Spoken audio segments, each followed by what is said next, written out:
નમસ્કાર દર્શક મિત્રો, વૈભવ દ્રષ્ટિ સમાચારમાં આપનું હાર્દિક સ્વાગત છે। છોટાઉદેપુરના ધારાસભ્ય રાજેન્દ્ર રાઠવાના વિવાદિત બયાનથી મચ્યો છે ચકચાર।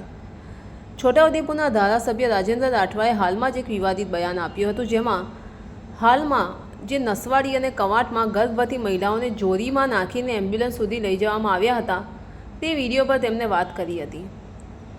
રસ્તાના અભાવે ગર્ભવતી મહિલાઓને જોડીમાં નાખીને 108 સુધી લઈ જવામાં આવી હતી, કારણ કે 108 જે છે એ રસ્તા ન હોવાને કારણે ગામડાઓ સુધી પહોંચી ન શકી હતી। તેની પર રાજેન્દ્ર રાઠવાએ વિવાદિત બયાનો આપ્યા છે, જેને લઈને સમગ્ર જગ્યાએ ચકચાર મચી ગયો છે।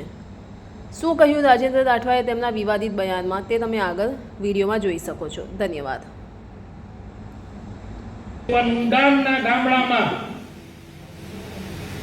हमनो जोड़ियोनी चाल्યું છે। હવે 108 આવે રસ્તાથી 2-3 ખેતર તો જવું પડે કે નહીં જવું પડે? એના માટે કોક જગ્યાએ જયંતિભાઈ અભયસિંહભાઈએ રસ્તા મંજૂર કરાવ્યા, એટલે હવે હોડ જામીશ તમારા વિસ્તારોમાં સાહેબ। વિડિયો બનાવી મૂકવાના, પણ 108 ત્યાં ગઈ, ઉપરથી 2 ખેતરોથી ઉચકીને 108 ત્યાં આવે, ત્યાંથી દર્દી લઈને આવ્યું, એને કોઈ વિડીયોમાં નથી બતાવતા। એટલે આ 2 કાટલો નહીં ચાલે। આપણને માપવાનું, પોતાને માપવાનું જુદું, અને બીજો કયો માલ સામાન લઈને આવે તેને માપવાનું જુદું।